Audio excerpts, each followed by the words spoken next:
Good morning students. आप लोग निबंध लिखते हैं तो निबंध में क्या क्या लिखना पड़ता है और किस तरह लिखना पड़ता है वो मैं आपको इस वीडियो में बता रही हूँ। जैसे यहाँ पे देखिए, एक निबंध है, मैंने स्वच्छता का महत्व पर निबंध लिखा है। मतलब अगर आपको आता है पॉइंट स्वच्छता का महत्व या फिर वृक्षारोपण या हमारा आइडियल टीचर्स, इस तरह जो भी आपको एक सब्जेक्ट दिया जाता है, एक टॉपिक दिया जाता है, तो उस पर आपको कैसे लिखना है। तो सबसे पहले तो अपन हेडिंग डालेंगे, ठीक है। इसके बाद फिर हम भूमिका लिखेंगे। क्या लिखेंगे? भूमिका मतलब प्रस्तावना, मतलब उस स्वच्छता का मतलब क्या होता है, स्वच्छता है क्या, तो उसके बारे में हम यहाँ पे कुछ पैराग्राफ लिखेंगे। जैसे यहाँ पे मैंने लिखा है, स्वच्छता का मतलब है हमारे शरीर, मन और हमारे चारों तरफ की चीज़ों को साफ करना। स्वच्छता मानव समाज का एक आवश्यक अंग है। हमारे जानवरों में शायद यही एक फर्क होता है कि मानव स्वच्छता रखता है और जानवर नहीं। इसी तरह आप देखो, कई चीजें मैंने लिखी हैं, आप और ज्यादा पैराग्राफ उसके बारे में लिख सकते हो। इसी तरह अगर हमारा कोई दूसरा सब्जेक्ट है, वृक्षारोपण आया या फिर हमारा आदर्श शिक्षक आया, तो वो उसके बारे में पहले आप उसकी प्रस्तावना लिखिए, भूमिका बनाइए। इसके बाद सेकेंड जो आता है, हमारा सेकंड नंबर पे हेडिंग आती है, वो स्वच्छता का महत्व। जैसे यहाँ पे स्वच्छता का महत्व दिया है, अगर आपको यहाँ आदर्श शिक्षक होता तो यहाँ पे आप पॉइंट डालते कि आदर्श शिक्षक का महत्व क्या है। तो यहाँ पर मैंने जैसे उनके स्वच्छता के बारे में लिखा है कि मानसिक, शारीरिक, बौद्धिक, सामाजिक हर तरीके से स्वस्थ रहने के लिए स्वच्छता हमारे जीवन में बहुत जरूरी है। हमारी भारतीय संस्कृति में भी वर्षों से यह मान्यता रही कि जहाँ पर सफाई व स्वच्छता होती है, वहीं पर माँ लक्ष्मी का वास होता है।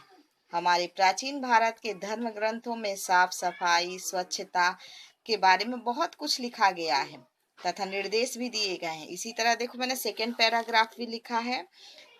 जैसे भारत और स्वच्छता के बारे में बताया कि मंदिरों में, धार्मिक स्थलों में या फिर कहीं आयोजन होता है तो किस तरह लोग गंदगी फैलाते हैं, तो क्यों फैलाते हैं। तो इस तरह देखो, 1, 2 एंड 3 पैराग्राफ मैंने बनाए। आपको दिख रहा है ना, 3 पैराग्राफ बनाए हैं यहाँ पे। तो इसी तरह आप स्वच्छता के महत्व के बारे में या आदर्श शिक्षक के महत्व के बारे में या फिर वृक्षारोपण के महत्व के बारे में, जो भी आपको टॉपिक दिया जाता है उसके महत्व के बारे में लिखिए। मतलब वो क्यों महत्व है हमारे जीवन में या हमारे इसमें दुनिया में, ठीक है। इसके बाद फिर थर्ड हमारा आता है कि जैसे स्वच्छता के महत्व पर निबंध तो स्वच्छता की आवश्यकता क्यों है। तो इसी तरह जैसे अगर आदर्श शिक्षक आया तो हम लिखेंगे, या हमारा खिलाड़ी आया तो उसकी आवश्यकता क्यों है, मतलब उसको इम्पोर्टेंट क्या है। तो उसी तरह मैंने यहाँ पे देखो पैराग्राफ बनाए हैं। तो 2 पैराग्राफ या 3 पैराग्राफ, जैसे मैंने यहाँ पे लिखा है, स्वच्छता का गुण मनुष्य में जन्मजात होता है, या कह सकते हैं कि प्राकृतिक गुण है उसका। वह अपने आसपास के क्षेत्र को साफ रखना चाहता है। वह अपने कार्यस्थल, रहने का स्थान आदि पर गंदगी नहीं फैलने देता, क्योंकि अगर वो गंदगी फैलाएगा तो क्या होगा, हम बीमार होंगे, क्योंकि गंदगी से क्या होता है, बीमारियां फैलती हैं। तो इसी तरह देखो, मैंने यहाँ पे 2, दिख रहा है आपको, 2 पैराग्राफ बनाए हैं और एक और यहाँ पे थर्ड 3 पैराग्राफ बनाए। आप इसी तरह और भी लिख सकते हो पैराग्राफ बना के, तो और अच्छा यानी रहेगा। इसके बाद फिर फोर्थ पॉइंट है मेरा, स्वच्छता के उपाय। मतलब जैसे अगर आदर्श शिक्षक है तो उसका महत्व लिखा। अब यहाँ पे स्वच्छता के उपाय है, तो वहां पे हम आदर्श शिक्षक का अगर लिखेंगे तो क्यों, यानी उसके लिए हमें कैसा शिक्षक चाहिए, तो उसके बारे में भी हम लिख सकते हैं। तो यहाँ पे स्वच्छता के उपाय क्या क्या हैं, तो आपको पता ही कि स्वच्छता का उपाय क्या होता है।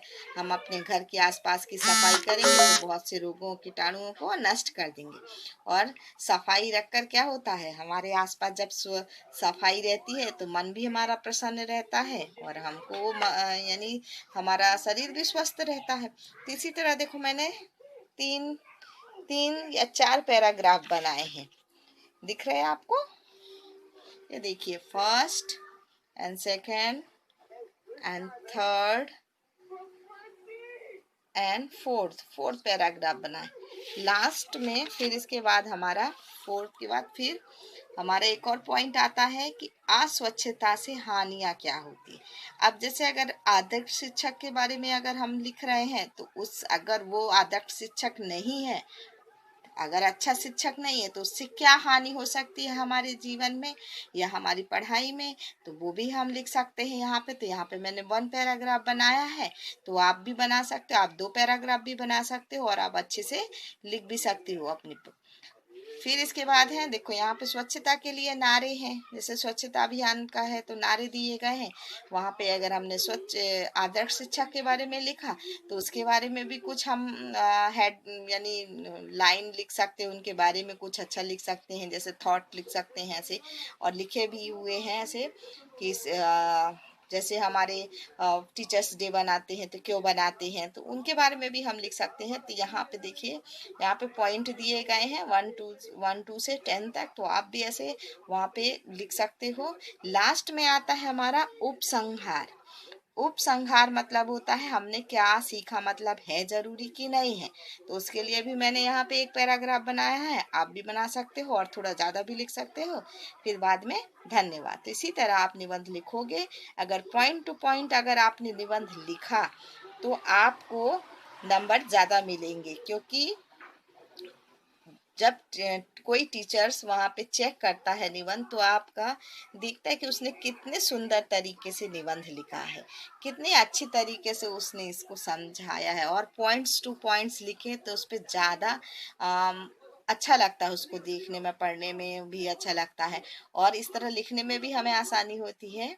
तो ठीक है, ये वीडियो अगर आपको पसंद आया तो लाइक कीजिए, सब्सक्राइब कीजिए और शेयर कीजिए। Thank you.